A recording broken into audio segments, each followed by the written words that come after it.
पुढची बातमी बघूयात। मुंबई महानगरपालिकेच्या जागा वाटपामध्ये एकही जागा न मिळाल्यामुळे रिपाईचे अध्यक्ष आणि केंद्रीय मंत्री रामदास आठवले हे नाराज झाले होते। यानंतर मुख्यमंत्री फडणवीसांनी त्यांची समजूत काढली आहे आणि त्यांना आश्वासन देखील दिलंय। एबीपी माझाच्या कॉफी विथ कौशिक या कार्यक्रमामध्ये झालेल्या मुलाखतीत आठवलेंनी या संदर्भात माहिती दिली आहे। विधान परिषदेची एक जागा रिपाईला मिळणार असल्याचं आश्वासन फडणवीसांनी दिल्याची माहिती रामदास आठवलेंनी या मुलाखतीमध्ये दिली। सोबतच निवडणुकीच्या नंतर एक किंवा दोन महामंडळं देखील रिपाईला मिळणार असल्याचं आश्वासन फडणवीसांनी आठवलेंना दिलं आहे।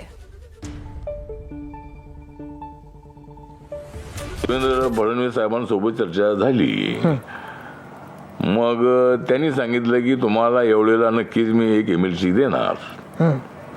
त्यानंतर आता निवडणुका संपल्यानंतर महामंडळ होतील, त्यावेळेला एक किंवा दोन महामंडळाचं अध्यक्षपद तुम्हाला ते देऊ। अच्छा, त्यानंतर एक 40-50 लोकांना जे मेंबर आहेत आपले महामंडळाचे ते देण्याचा प्रयत्न करू।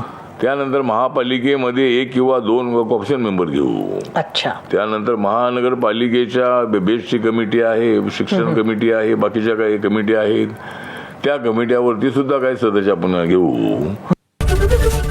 एबीपी माझा, उघडा डोळे बघा नीट।